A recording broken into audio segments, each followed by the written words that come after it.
homemade hot chocolate from scratch. This is very easy to do. You only need a few ingredients. I love to make this during the cold months. Right now it's cold and rainy on the mountain. And there's my girls out looking for worms and bugs. Oh, someone just gave us an egg. It's very foggy today on the mountain. Here it is late afternoon and it has been dense fog. I can't even see the mountain on the other side. I like to use white chocolate in mine. You absolutely do not have to.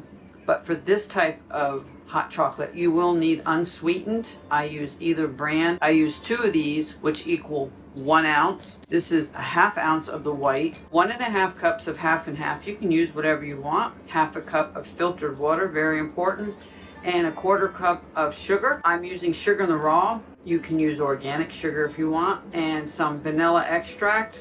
And at the very end, you can add cinnamon, hot pepper, whatever you want. But today I'm going to make a very simple recipe that you can print. Look below the video and you can print it. You don't even have to leave the video. You'll get the link and you can print a PDF full version of this. Let's get started. I have my flame on low to medium. I'm going to add the ½ cup of water, which is about 120 grams, and I'm going to add chocolate. I'm going to heat this for 2 to 3 minutes until it starts to melt. It may take a little longer, all depends how your flame is. I'm using a cast iron, so once it gets hot, it will facilitate it quicker. It's only been a few seconds and it's already starting to melt. You could do this over a double boiler. I like 1 pot, easy to do. And that's what this recipe is. 1 pot, easy to do. You can add less sugar. You can sugar it to taste. I'm using sugar in the raw. It does take a little bit longer to melt down versus organic cane sugar. I'm going to add my ¼ cup of sugar in the raw.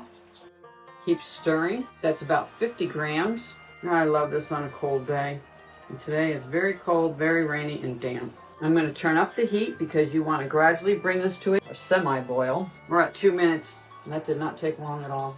You want to keep whisking it. You don't want it to scorch or burn. But I have a heavy bottom pot.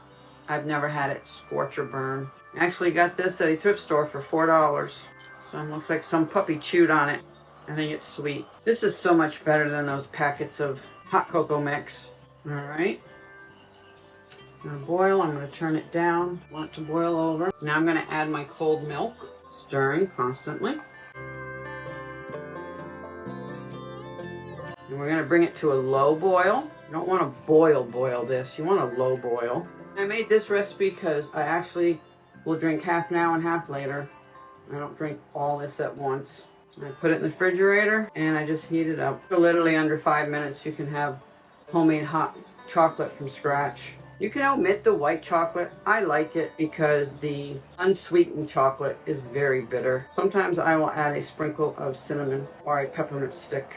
Turn it up just a little bit. You can add homemade marshmallows. They're fun to make and really good. You can add whipped topping. I have a video on that. Check it out. And it also includes baking with cacao. I usually pour this, but my luck, while filming, I will spill it. I'm going to go get a ladle and then I'll be right back. I'm going to go ahead and add my vanilla bourbon extract. I don't measure. I just rather give it a little splash now. Oh, it smells so good. Give it a stir. Many times I'll heat this up at night and put it over our homemade vanilla ice cream. And there you have it. Beautiful. You can really taste that vanilla extract in there. So good. Thank you for watching. Please subscribe, hit that bell, all notification, and this is Jersey saying see you on the next video.